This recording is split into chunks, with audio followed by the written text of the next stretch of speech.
Okay, introduce Paul Washington. You want to introduce yourself, Paul? Yeah, I'm a geologist. I started off life as a history major. Basically finished that and then said, "Nah, geology's caught my interest," so I became a geologist. Okay, And I've that the spent my screen life is mostly doing that. we can't see the details on your screen. It's a little bit too small. I can I can make it out, but yeah, Okay, there's a all zoom right. function. I moved it to my bigger screen so I can see better. Then go ahead. Okay, and so what I'm going to do, I'm going to discuss the very basics of what was going on last time, not getting into all the different types of materials, but rather talking about the basic mechanics because I'm a mechanics What, person and a Paul, history person. Paul, what do you mean by last time? Your last meeting, Oh yeah, okay, our your last last meeting on a very, very similar subject. Okay, and so he's right. talking about the various technologies that could be used to brighten clouds. Okay, go ahead. Okay, so basically, when we look at the atmosphere and we look at what we can do with the atmosphere to dim the sunlight coming in, the input, we're talking about aerosols and uh, cloud albedo. And cloud albedo is increasing anyway because you've got more and more moisture in the atmosphere, so the clouds are denser. That's just the function of global warming. Um, and in fact, the amount of increase is probably about the same as increase that you can get from, let's say, throwing salt into the clouds is about the equivalent of what you can get from a 1 degree of solar of global warming. That is 1 degree warmer, 1 degree C warmer ocean surface. Every degree of ocean surface increases moisture levels in the overlying atmosphere by 7% approximately. So we've got, as we warm up the oceans, we're going to have more. The problem with throwing salt is how to get it up there into the troposphere so that it actually does something. You've got about a kilometer that you've got to overcome before it gets sucked into the clouds, or shall we say, before it's part of the clouds. The clouds are basically in that zone from about a kilometer up to about 10. Actually, in Louisiana, it gets up to about 12. By the time you get to the equator, it can get up to as high as 20. No, up to as high as 20, not usually quite that high. Um, and the stratosphere is above that, and that's where the aerosols you're mainly looking at. The aerosols are usually in the that we're talking about are in the lower end of the stratosphere. Volcanoes just don't kick anything more than about 80,000 plus feet. In other words, 25 to 30 kilometers up. There 30 kilometers that you almost never get anything that high. So you're talking about the lower end of the stratosphere for aerosols, and you're talking about having to get things up into the above the boundary layer, above the bottom kilometer, and that's the crux of the problem for dealing with salt. But there's also the problem that when you toss salt into a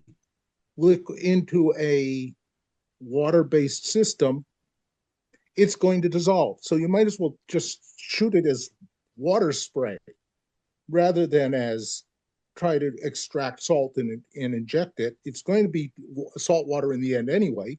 And then the question is, what what is the usefulness of that? Well, it actually will suck in a little bit more water from the surrounding atmosphere. What have you done? You've added a little bit more to the clouds. They're going to rain faster or sooner. that's essentially what you're doing.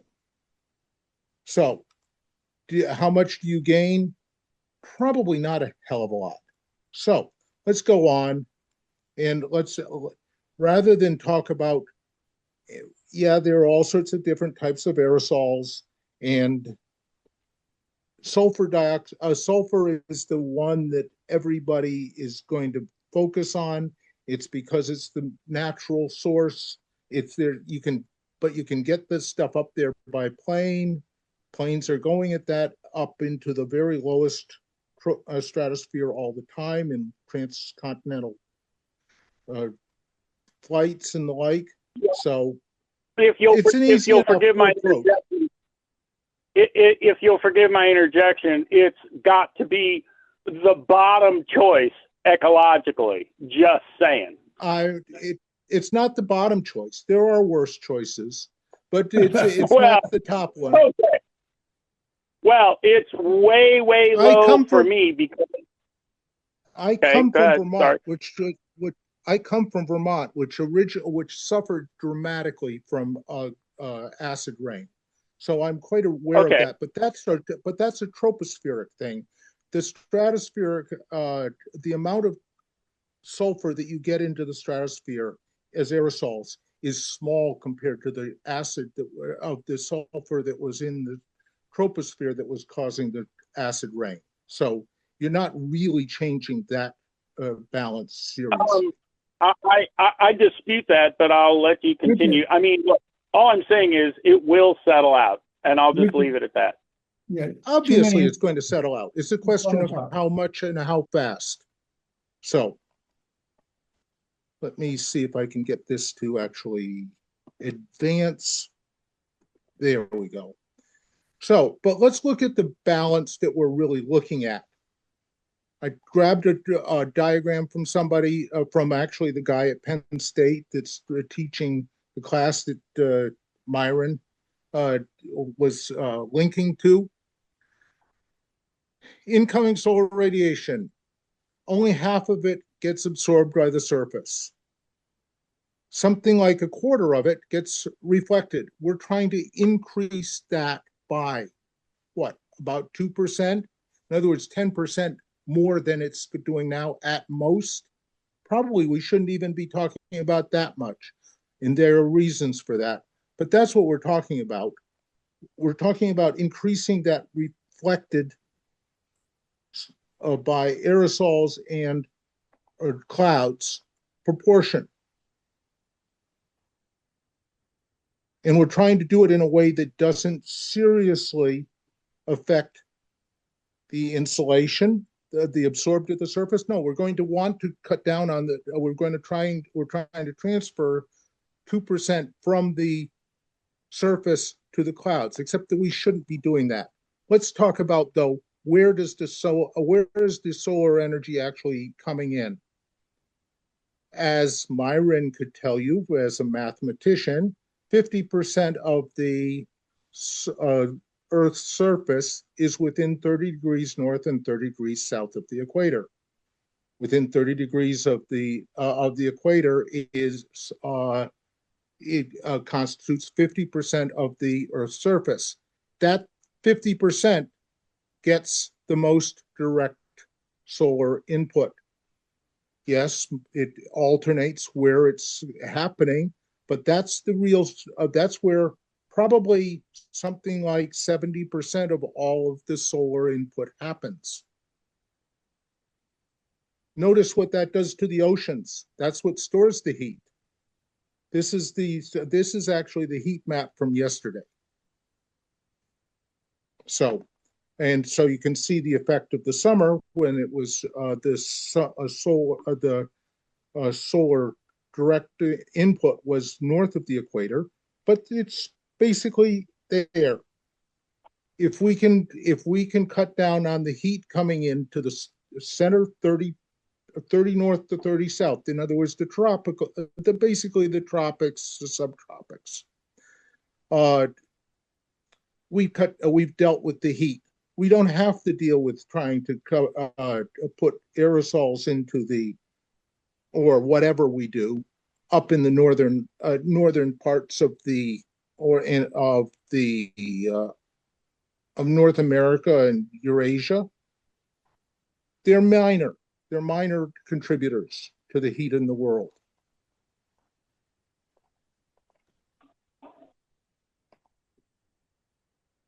Of course, we've got the problem that if we do this, that this is always the political problem, always the political problem. It's not going to be carried on forever. And if we don't do something about the CO2 problem, we're going to be facing this temperature bump at a later point, and we're going to have to do increasing geoengineering to keep it from bouncing back. And at some point or other, people are going to decide that it's not worth it. The problem that I have, one of the big problems that I have politically is watching politics over the years. If you come up with a solution that partially solves a problem or appears to solve a problem, nobody's going to work on the other part of it that actually solves the root cause. If you put a Band-Aid on to the cut, they're not going to come back and look at the root cause. They're going to let that be and let the wound continue to fester. So that is my biggest problem with this geoengineering thing. You've got to solve the root cause. Or I should say that's one of my big problems.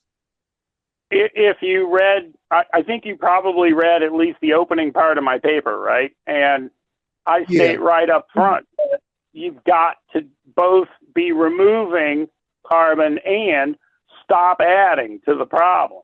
Well, Richard, given the way that the world, the natural system works, it takes carbon out of the atmosphere fairly efficiently if we can stop putting it in. It will revert, but we got to stop putting it in. Yes, but the problem that I would like to point out is, by the way, a very long time now earth science researcher with credentials you haven't heard. I've spent 7 years leading a large team at UC Berkeley, blah, blah, blah. But just to get right to the point here is that the temporality of the problem is the biggest part of the problem. Simply put, we can't only rely on the natural systems to do their thing. Yes, they will help, but if we are to prevent other cataclysmic elements of which I'm aware and few are, namely that while it gets short shrift, we have a very serious risk of what I'll call global flooding. Okay, it's not genuinely global flooding, but it is massive sea level rise that doesn't come inches a century. It comes 10 and 20 meters at a time when it does in the geologic record, and I know a hell of a lot about it, and all I'm saying is we have to prevent that, and we're not going to prevent it if we're allowing the soil uptake and the tree growth and all to be the only way we're getting rid of the damn carbon. Just saying. I'll leave it at that. The evidence for that for that rapid sea level rise, or shall we say, not the rapid sea level rise, but the mega sea level rises of the early Holocene. That's not mega. Oh no. We're 186 feet roughly from the highest sea level that's known in geologic history. I am quite aware of that because I lived at 186 feet above sea level in Louisiana. There you go. Okay. All right. Wait, Louisiana? Richard, okay. Please stop interrupting. Yes, Paul. I taught at ULM for a dozen years. Okay. Let Paul talk, and then you chime in later, Richard, please. Okay. Sure. So, but my real problem has to do with the effects of reducing solar input is on the global population. and I mean on the population specifically, because close to 50% of the global population lives in or very close to in water stressed regions, or I should say, yeah, water stressed regions. If you cut down on the solar input, you cut down on the amount of water available, because the solar input is the thing that's driving evaporation. If you cut down on the solar, the seawater temperature, you cut down on the evaporation, you cause lower rainfall. And this is what has been shown several times, both naturally and anthropogenically. And that's where I really want to go with this. What is the problem with cutting down on solar input? First of all, there are two aspects to it. Let's first of all look at the spectral irradiance. The visible light range is the highest amount of input proportionately. It's also the level, the light that is creating photosynthesis. That's the same wavelengths that we're seeing are what are in photosynthesis. Actually, it's slightly larger, but it's effectively the same. Right, a question for you, Paul. What do you mean by outside temperature? That's the temperature of what altitude? Outside atmosphere. That's outside. That's the space spectrum coming out of the sun. So when you see it And 5,000 feet out, that's what you see? so if you get outside, if you were to get outside the atmosphere, that's what you'd be measuring. Then what gets down to sea level, in other words, after absorption and reflection and all that, is the darker level inside. I see. If we cut down on the amount of light coming in, we're cutting down on the amount of photosynthesis possible, which is cutting down on the amount of food we can produce. We're also cutting down on the water that we can put into the system. These are not good things to be playing with. So let's talk about some case studies. The natural ones are the ones that everybody likes to go to. Tambora, 210 years ago, huge volcanic eruption, something like several times the size of Pinatubo, in Indonesia, kicked a huge amount of sulfur dioxide into the stratosphere, and there were 2 years of real cooling. It was late enough in the year. The next summer, 1816, is known as the year without a summer. We had killing frosts and snow in Vermont at low altitudes right through July. There was icing on rivers in Pennsylvania in July. That's how much that was. Now, how much of an effect did it have? It lowered solar input by about 2%. That's what 2% does. That's a huge effect for 2%. Now, true, we were in the later ends of the Little Ice Age, and it probably hit at one of the lower cycles there on top of it, but it caused global catastrophe, global all across Eurasia and actually into India as well. You had crop failures, North America crop failures, so that you had the winter of 1816-17 was global famine. In London that winter, the price of bread. Now think about it. London was the center of the economic universe at the time. It was the center of a global scale empire.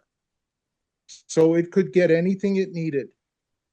London, the price of bread went to $1 sterling per pound, per loaf. In other words, it became as valuable as silver.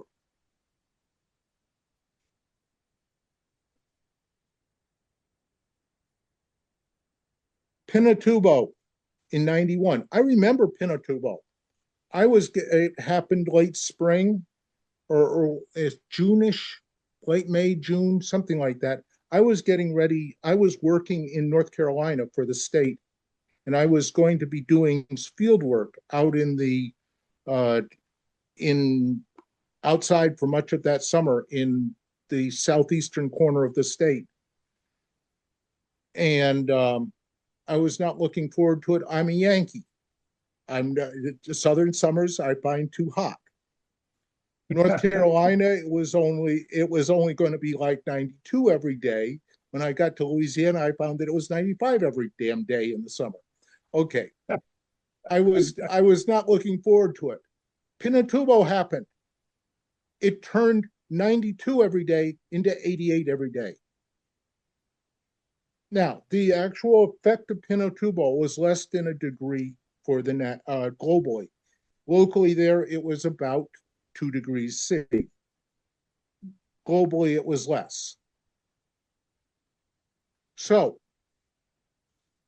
but it made that summer a lot more pleasant for me. But let's now look at anthropogenic things. I want to talk about Indian industrialization versus East Africa, the Middle East, and Central Asia. And then I want to talk about China's industrialization and the Western US drought.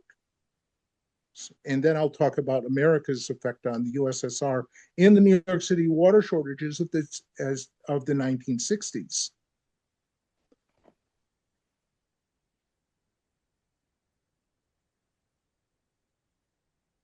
This is a picture of actual smog transport off of the Indian Peninsula over the Arabian Sea.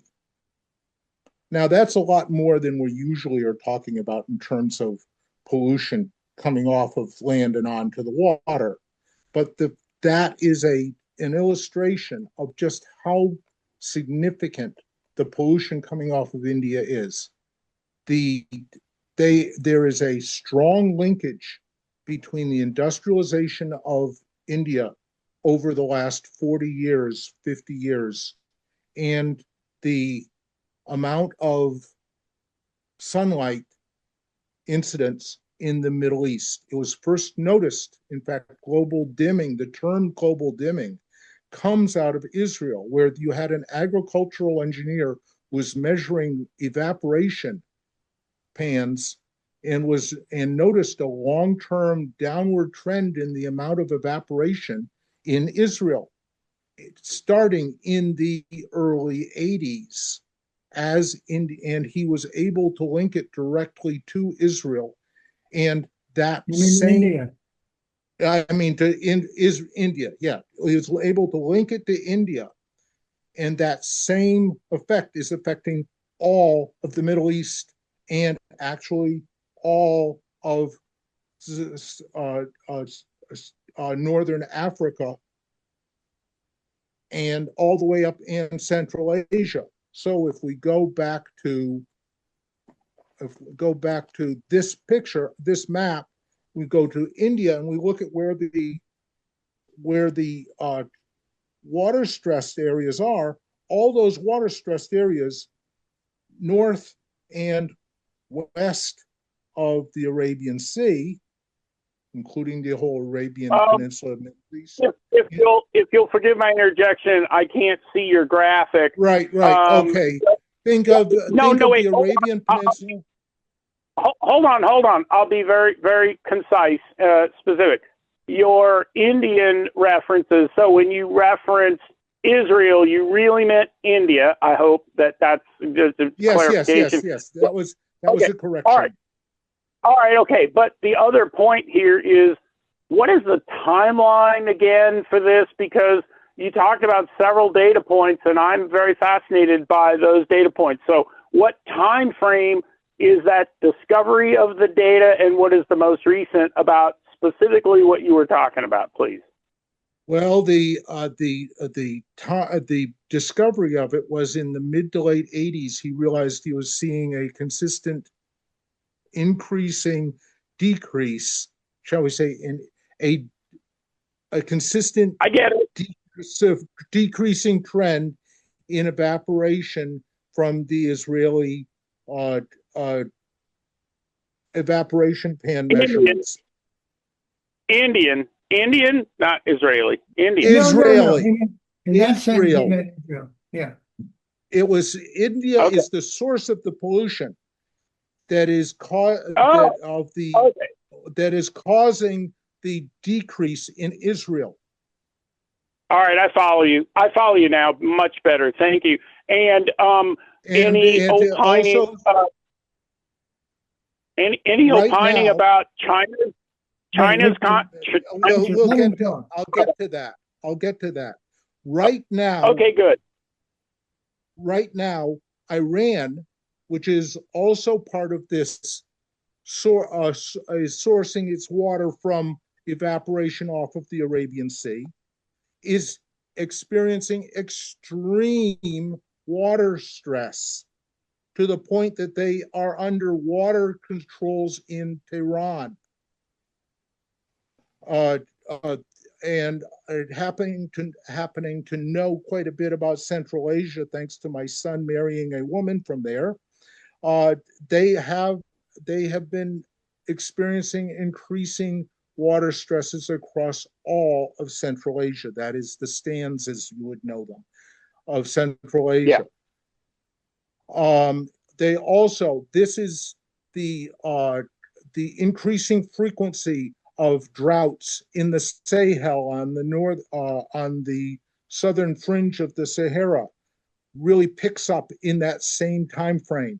In other words, India's industrialization is drying out a whole lot of, I was about to use a different term, but a whole lot of Africa, the Middle East, and all the way up into Central Asia. It is the sort, it's because it's putting pollution, that is reflectors, above the sea that is otherwise the evaporation pan that feeds the water for that whole region. Did you just state, just to clarify, just that last statement you made, are you saying that they're lofting materials that are changing the albedo locally? They're changing the albedo over the northern Indian Ocean, and that is causing the reduction in rainfall across this huge area that is already a desert to marginal desert. I got it. Thank you. And that was a yes, but with a lot of extra data. I got it. Okay, good. Go ahead. Yeah, it was a yes, but I wanted to make sure that I said it properly. So let's go on to China. And I'm showing a picture here of that shows 2006 data for averaged data for sulfate concentrations from China across the Pacific Ocean to the Western US. Ozone also across that same zone, black carbon across that same distance, and carbon dioxide across that same distance. They've got, this is the PNAS, publications at the National Academy of Sciences. They don't always put things in the best form. Okay. But you're talking about concentrations here that show that the pollution from China is affecting Western US. The long-term drought that the Western US, the Colorado River watershed and Western US have been in for the last 40 years or 30 some years, it can be directly correlated with the pollution levels in China. Wow. So, Believable, by the way. I just want to comment for everybody else. I've been following this a little bit, and I say that's entirely believable. Please go on, Paul. yeah, I mean, they've already said that anywhere from about a quarter to half of certain types of pollutants in the city atmospheres of the West Coast actually are derived from China. Think about that. We knew what smog was like back in the 60s in LA. They've cleaned it up, but they can't clean it up all the way because they're getting all this stuff blown in across the Pacific. That stuff coming in across the Pacific is cooling off the west of the North Pacific, and that cuts down on the rainfall in Western North America. Forgive my interjection again, but I have personally been involved with the study of El Nino and El Niña with Victor Zlotnicki as my research partner at JPL, and we've been studying this, and I'll need to go back and confer. Do please send me an email copy of the materials you're showing now, and maybe we'll follow up in other dialogue. Thank you. Yep.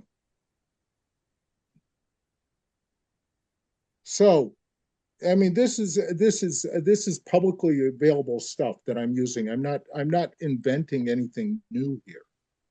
It's that I'm saying when you start playing with the Earth's atmosphere, that is the solar input from to the Earth, you're playing with fire here.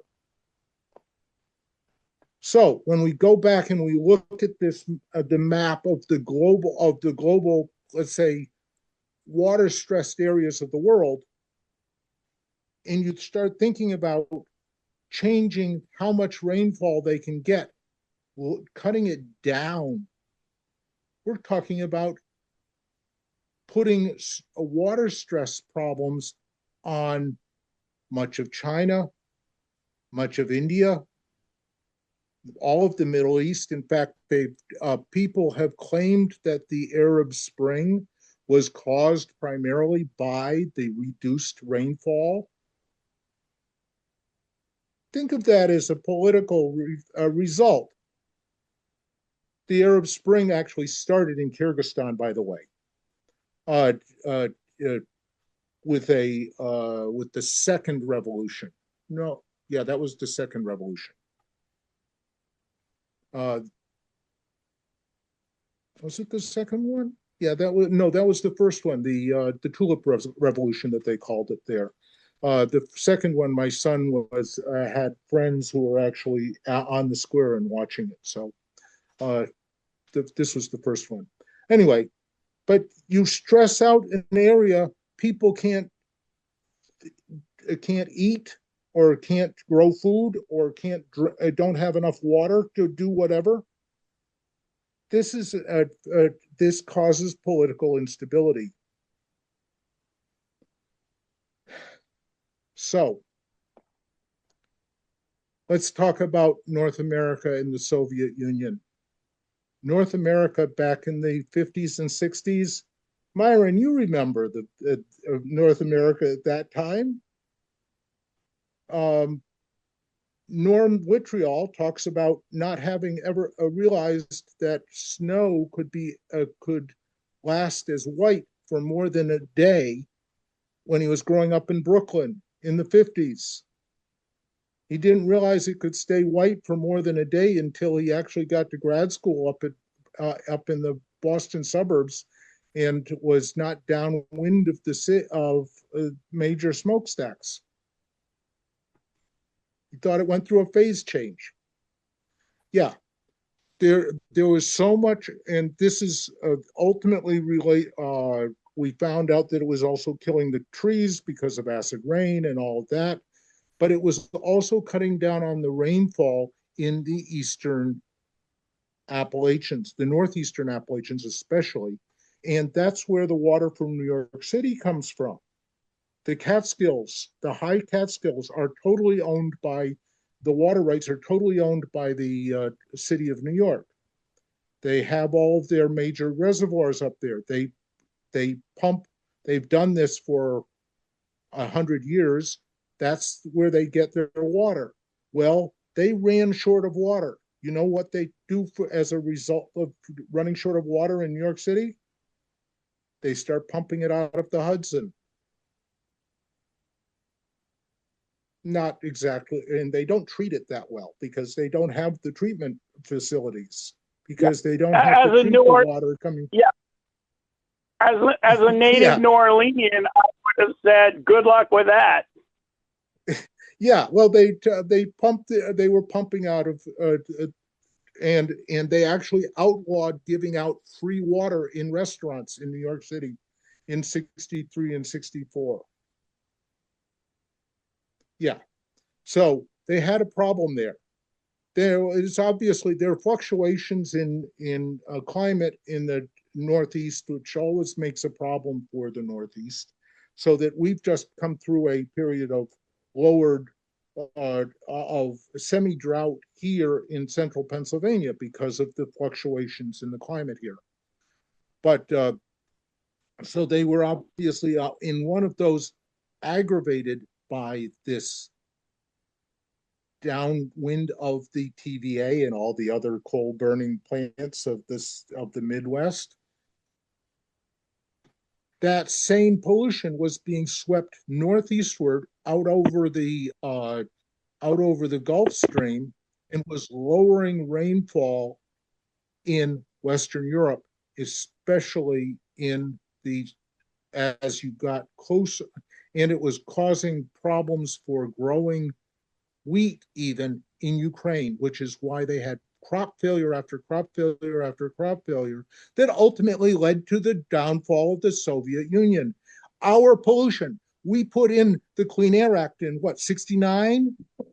And then but we didn't enforce it very well. And we finally in the 80s, we got our act together.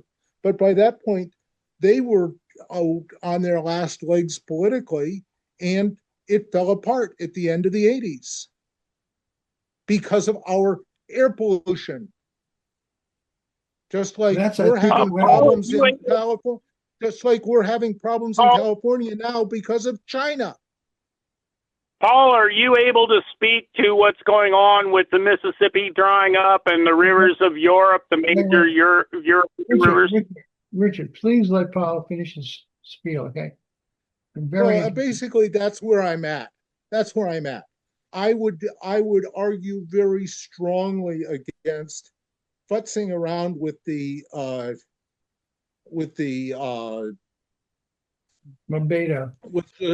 albedo of the atmosphere, trying to reflect more light out, because the consequences of that are actually more dire than allowing the ice sheets to continue to collapse. If we have the ice sheets, the glacial outflows from Antarctica, if they were to all collapse like they are, the ones that are on edge, we would get up somewhere between 2 and 4 meters of sea level rise. Oh, that's wrong. Look, I have to interrupt. I'm sorry, Myron. I have to interrupt. That is so way wrong. But you've got the floor. I just happen to know. I'm not talking about taking out the whole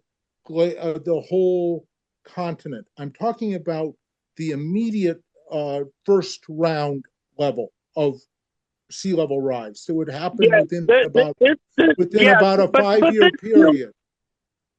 This still deserves a look. I'll only just give this one thing.